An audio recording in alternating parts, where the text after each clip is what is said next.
ખેરાલુની રૂપેણ નદીમાં સરકારની સુજલામ સુફલામ જળ યોજના અંતર્ગત સફાઈ હાથ ધરવામાં આવી.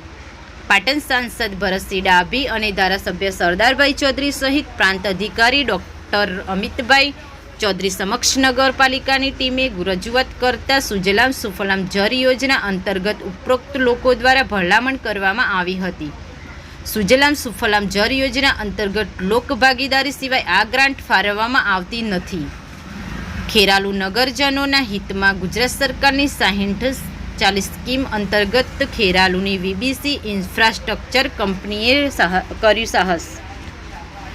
ખેરાલુ નગરપાલિકાના ઉપપ્રમુખ ગીતાબેન વિક્રમભાઈ ચૌધરીના પતિ વિક્રમભાઈ બી ચૌધરીએ નગરજનોના હિતમાં 40% રકમ ભોગવી. વીબીસી ઇન્ફ્રાસ્ટ્રક્ચર કંપનીની પોતાના જેસીબી હિટાચી મશીનરી ડમ્પરોથી ઝડપી કામગીરી કરી. ગુજરાત સરકારના ધરોહર વિભાગના અધિકારી એન્જિનિયર સુમિત પટેલ અને હરપાલસિંહ રાઓલે અને ચિંતનભાઈની ટીમની દેખરેખમાં કાર્યવાહી કરાઈ. મહાકાલેશ્વર મંદિરથી રૂપેણ મુક્તિધામ સુધી ગાંડા બાવરો અને કચરો સાફ કરી પાણી સરળતાથી વહી શકે તેવી સફાઈ કરાઈ. એન્જિનિયર ચિંતનભાઈના જણાવ્યા મુજબ 30,000 CMTની મંજૂરી મળેલ છે. અંતર્ગત વીબીસી કંપનીના ચેરમેન વિક્રમભાઈ ચૌધરીની સુંદર કામગીરી.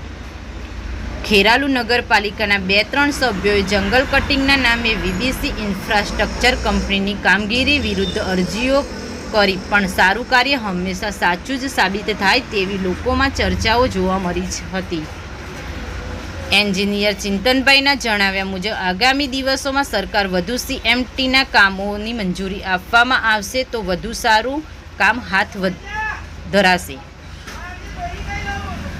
ખેરાલુની રૂપેણ નદીમાં ચોમાસામાં 3 કરોડ ક્યુસેક લીટર પાણી વહન થાય તેટલી સફાઈ કરાઈ છે. આ યોજના અંતર્ગત સીધી સરકારની સ્કીમ છે.